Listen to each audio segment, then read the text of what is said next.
Welcome back to Field Goals and Forecast here on WSBU 88.3 The Buzz. Ryan Adio alongside Austin Townley and Bron Huessenstamm, correct? Close enough. All right, I'm trying. I try my best. But founder of Bleav, you want to just introduce yourself, maybe say your last name right, and tell Yeah, absolutely. I mean, first off, St. Bonaventure, great host. Not everybody has hosts like you in their college ones. We walk around and see it. So Thank you. you guys are all welcome for listening to these guys. Plus, it's one of the top comm schools in the country. Yeah, absolutely So it is. on your way. There's a lot of hosts here that have come through here who are now on big sets. Yeah. So it's kind of like invest early, get them while you can, right? Hey, So you said it. Invest early. If you want to come get, it's like a stock market right now. That's right. That's right. Yeah. Well, I'm Bron Huessenstamm, founder of Bleav.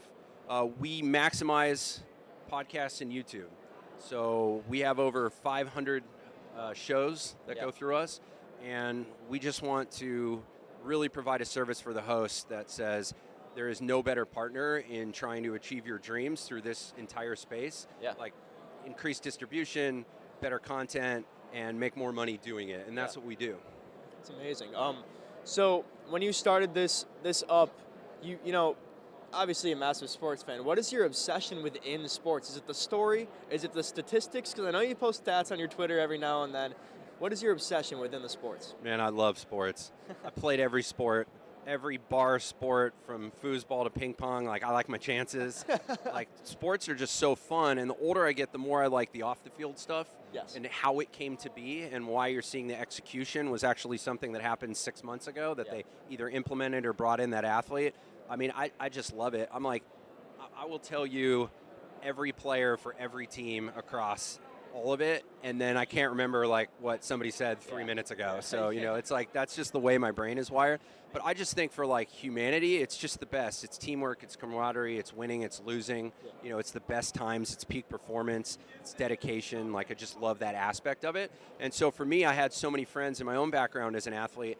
Like, I was just always the kind of person, like, I just wanted to see everybody succeed. Like, when I lose, when I was a kid, like, I threw the biggest tantrums. Like, it meant everything to me. And now when I lose, like, I love it. If when I play golf, like, if somebody's, 4 or 5 strokes handicap above me, I don't want the strokes. I want to beat them, like, 1 out of 4 times and be like, got you, right? And then when they beat me the other 3 times, I'm like, it was expected, and then that makes me want to get better for the next one, right?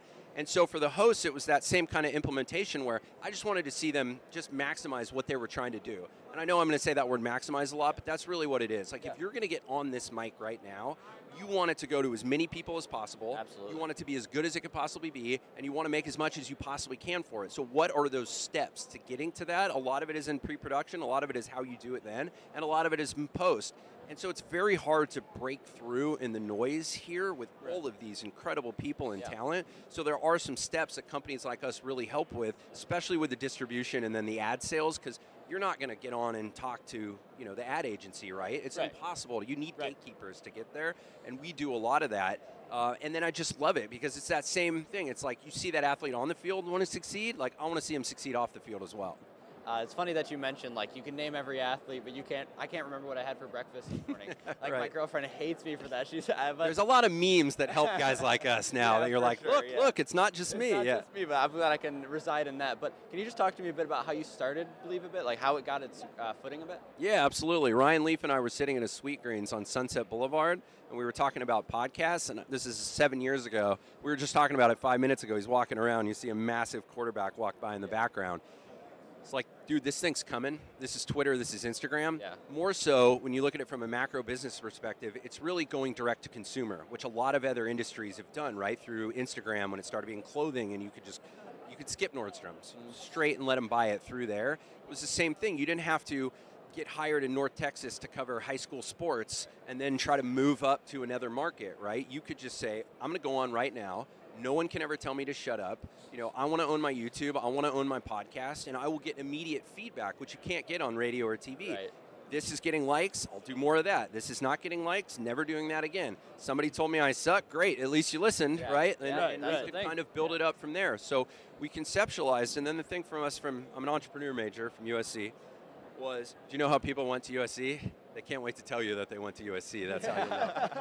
So That's too funny. it was a just conveyor belt of what do you need to be successful in this industry? And so we just started checking off the boxes. Hey, you need this, you need an audio engineer, you need a microphone, you need a light. How do you work everything? Where do you upload through? How do you get the ads? And it just goes down the assembly line. Some of it's elf, some of it's AI, some of it's human. We just try to maximize it. But the one that I think that Bleav has done really well is thread the needle between too much help, which sinks the business, which you've seen a lot of podcast networks go out of business because they try to bring that TV mentality of big production and all that, and then no help at all, which sinks the host, because then they're just flailing in the wind, and trying to constantly walk that line, because if I go to a business, I can't help anybody.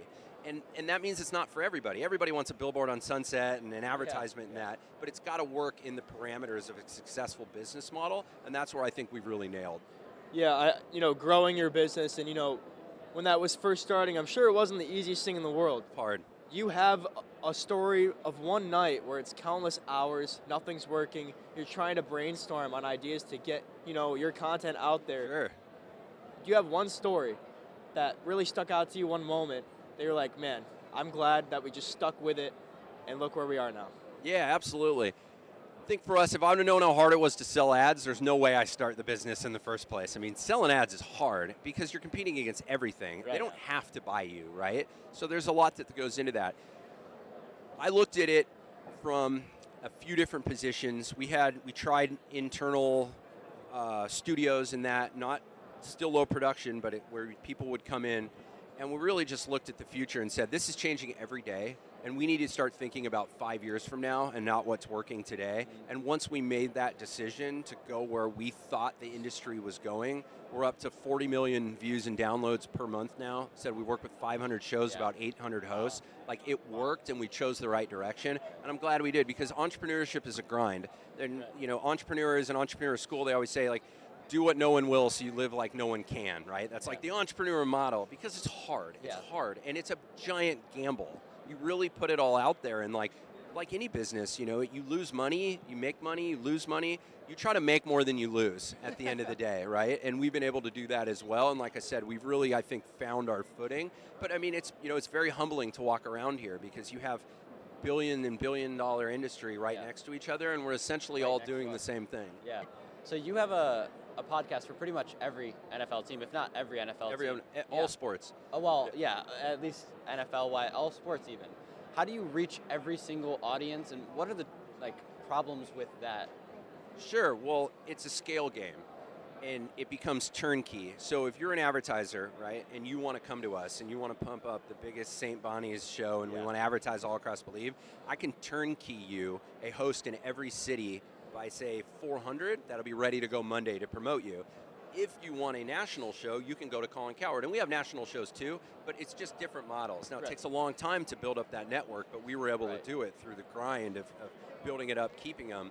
Some of the shows are very small, and some of the shows are really new hosts, and some of them are not. They're wildly successful. But if you string them all together and you can be turnkey for somebody, so it's like, give me all your hosts in Texas. I'm like, great, here it is. Here's what it costs. Go right there.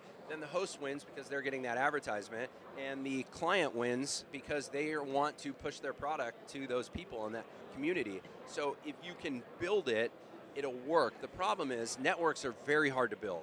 But once you have them, they can be very profitable, but you got to get over the sunk cost of what it takes to build them, right? Look at brilliant companies like FedEx, right? Try to start that. You cannot, right? That is a 50-year business that's grown up and the biggest network in the world. Right. Sticking with sports media here, where do you see sports media going in the next 5 to 10 years? More digital, cheaper, lower cost production, bigger hosts through their own distribution, but I think you're going to get a huge consolidation.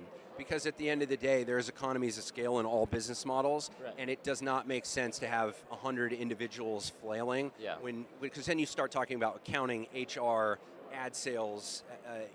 It makes more sense, like any industry. So I think even on the digital side, and a lot in this room, I would think in 5 years, there's maybe 3 to 4 companies that sell ads for everybody in here, and it's all vertically integrated. Because, to quote Bezos, and it's a terrible quote, but your margin is my opportunity. There are so many cuts along the way in this industry that somebody will figure out how to sandwich them all together, and that's what we're working on right now. Was there some time where you were working on something, you loved it, and it just didn't work out. And what did you learn from that? Yeah, everything. Okay. It never works. You got to pivot, you got to stay happy, you got to work harder, you always got to think of the head, because it's not just about you. There are other people out there doing the exact same thing and trying hard. And I'm not much of a pirate. Like, I don't really feel my success is your failure. Right. Like, we can win together. And so I've talked to all of our competitors. I've talked to everyone in this room, basically. And we're just sports fans, and that's why we got into it.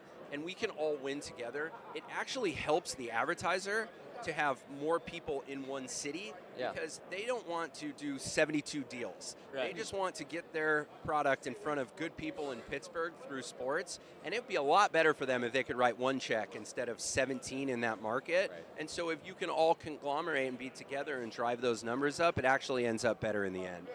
You know, you've always, I'm sorry, I'm choking up over here. What sprouted your love for sports getting into this industry? Dude, I don't know. I was a kid that would throw my bat at 9. Yeah. You can't teach that kind of dedication, right? Like, I always talk about sports as 3 things. It's genetics, opportunity, and desire, right? You really have to have all 3 in order to do it. Now, if you're big in basketball, you might not need all the desire, right? But you still need the opportunity, right? Your parents had to put you in, somebody you had to have a basketball hoop. I had all 3-ish. I mean, obviously I wasn't big enough to play football or fast enough or whatnot, but I just really loved sports. And in Laguna, where I grew up, Laguna Beach, the coolest sport is surfing.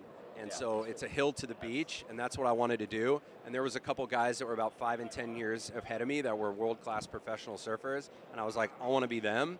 And I worked on my craft every day before and after, and even during school a lot of times, and was able to end up, by the time I was 19, I was on the U.S. national surf team, and achieved what I wanted to do there. So Yeah.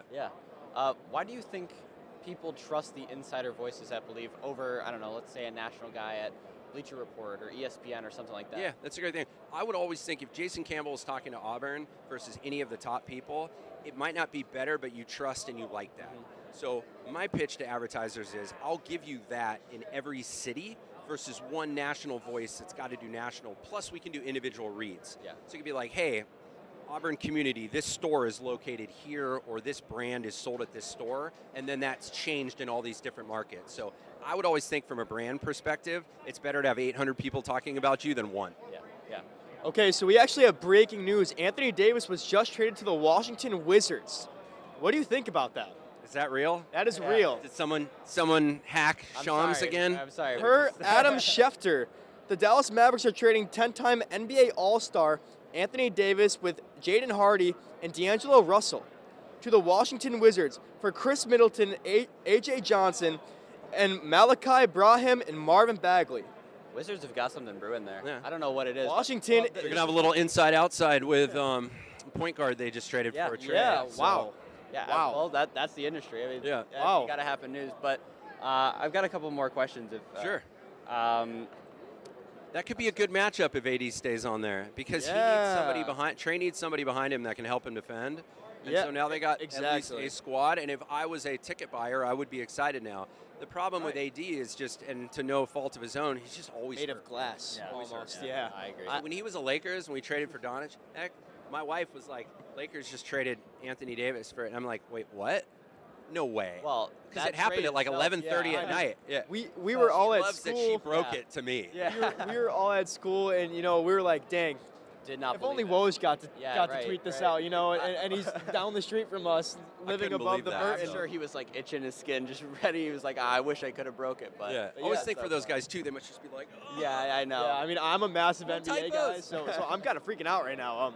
I haven't seen the Washington Wizards be competitive since been a John long Wall, time. Bradley Beal, and even then they weren't Yeah. insanely They were competitive. like They made it out the when they first had round. Westbrook and Beal, yeah. Right, and Westbrook had a great season with Bradley Beal there. But now you see Washington kind of slide into that Eastern Conference contention. If they can get Trae Young and Anthony Davis back healthy for next season, I mean, they can make some. That's they the can make optimistic some noise man right in there. the Eastern Yeah. Conference. If. Yeah. I mean, two very injury-prone players though. That would be incredible. I mean, do you see them having a chance in the Eastern Conference next season with these two? Frustrating thing for me with basketball is 4 teams don't try. they're just going for it. And so the other 11 teams in each conference that are trying, 10 of them make the playoffs. Yeah. Right. So you're really trying to make it 10 of 11. Can they get there? Absolutely.